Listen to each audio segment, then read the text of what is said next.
Ahoy! Welcome in another edition of the Zlin Film Festival Bubble. You might know the song, The Boy in the Bubble. Well, I can tell you today we have a boy in the bubble. It's a big boy, it's a big bubble, and we're very happy to welcome him here. His name is Michael Peterson, and he is the producer of a Canadian movie that is called This Too Shall Pass. Yes. And it sounds very biblical. Well, there is the title. Huh? Yeah, that's actually not a biblical saying, though. That's, I think, a Persian saying, although we think it is. But yeah, there is sort of a religious thing in the movie in terms of, do you want me to just tell you what it's about? I would be very happy if you did. So there's a young high schooler who has a very strict religious upbringing, and he's done something to offend his parents, and they're going to kind of, close down on him. So as one last hurrah, he steals church money from his dad, and him and his best buddies flee to Canada from upstate New York and go on sort of a last hurrah where he's supposed to go and have his big moment meeting the girl that he likes that's spending some time up there and get into trouble. But really what we learn is that Canadians are not as nice as we think. And there's also a tribute and a takedown to John Hughes movies. That's indeed very clear. But first, before we go to John Hughes, you and the director, Rob Grant, already worked together multiple times before. And that was not exactly for children's films. No. No. Yeah, Rob and I have worked together a bunch of times. This is our fourth or fifth movie together. We met at an institution in Canada called the Canadian Film Centre. We were both doing the Directors Lab, sort of like 6 directors from across Canada do that. Tell me about the type of films that you made together. Well, this is where I was getting.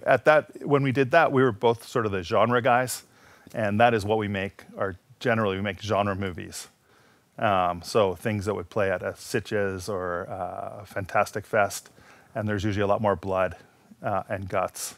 And you killed zombies? There have been zombies. We don't usually make movies aimed at a youth audience. So this was a bit of some new territory for us. But what I would say is, I think someone said this about music once, right? What kind of music do you like? And someone was talking about country and Western music. But the idea is there's 2 types of movies. There's good movies and bad movies. And this is just a good movie, and that's what we like to make. Yeah, but still, I want to ask the festival for next year we can do a Michael Peterson retrospective, so we can have one film for a young audience and then for zombie killers, and then everyone will be happy. It's always surprising to see films that have their roots in the U.S. film tradition. For us here, in the children's film world, we're used to a lot more to European tradition. But in your case, this film that we watched, This Too Shall Pass, it made us all remember films like Stand By Me or Breakfast Club.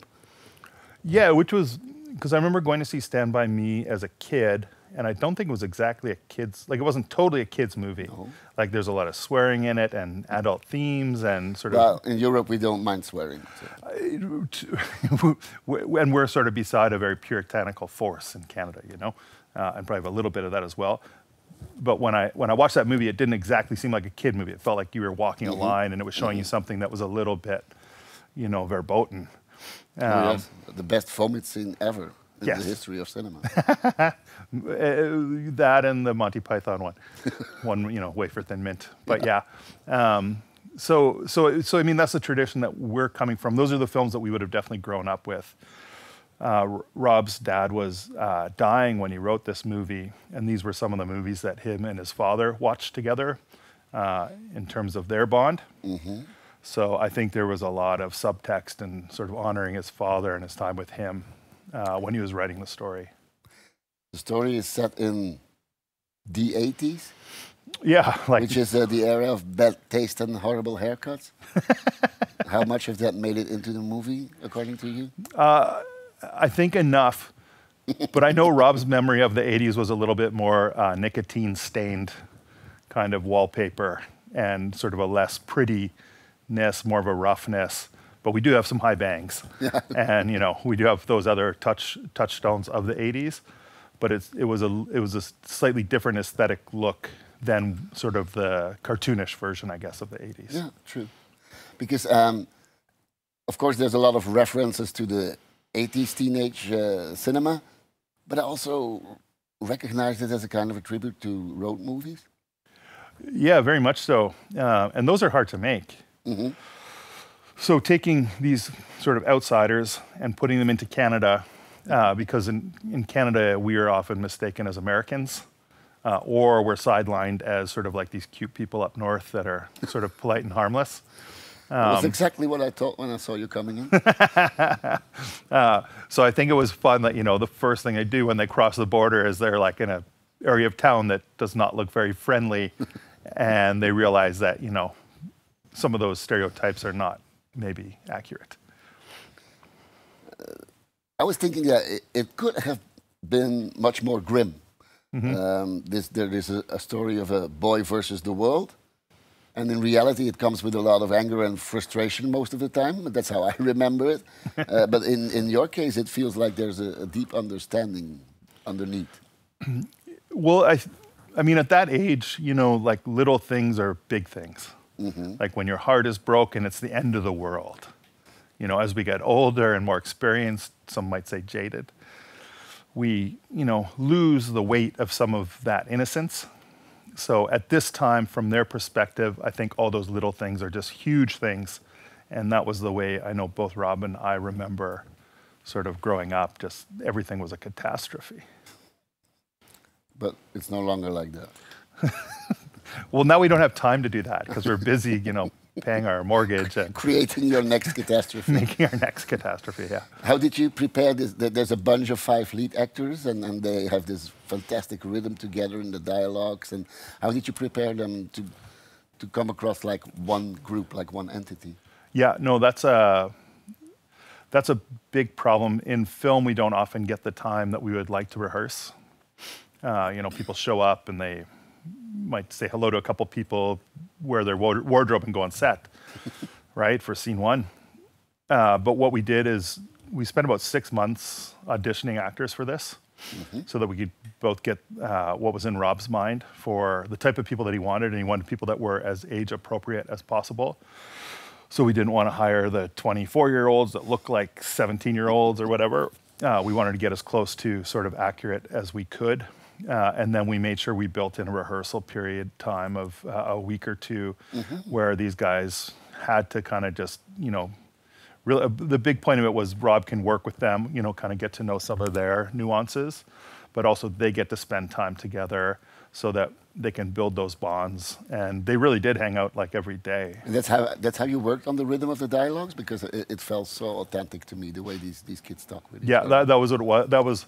That was what I promised Rob as a producer. And I was like, we need this. It's so important to make the movie properly, that when every deal with an actor is, you know, this is just part of the process. You have to do this if you want to do the movie.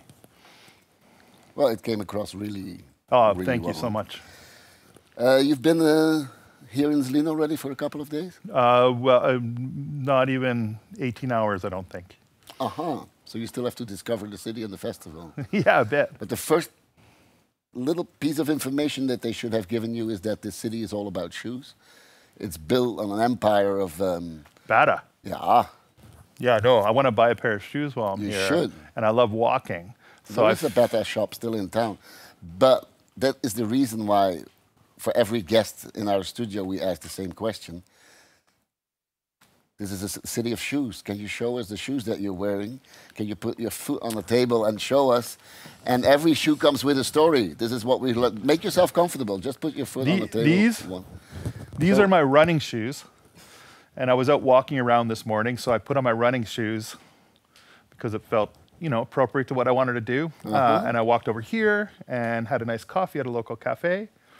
So these are just, you know, they're big fat running shoes for my big fat feet. And you thought that what is good enough for running is good enough to be in the festival bubble, and I think you were right. Thank you so much for running all the way here with your shoes on. Thank you so much for bringing a beautiful film to the festival. Thank you so much. It's great to have you here. was great to have you watching our episode, and hope to see you next time. Ciao. Thank you.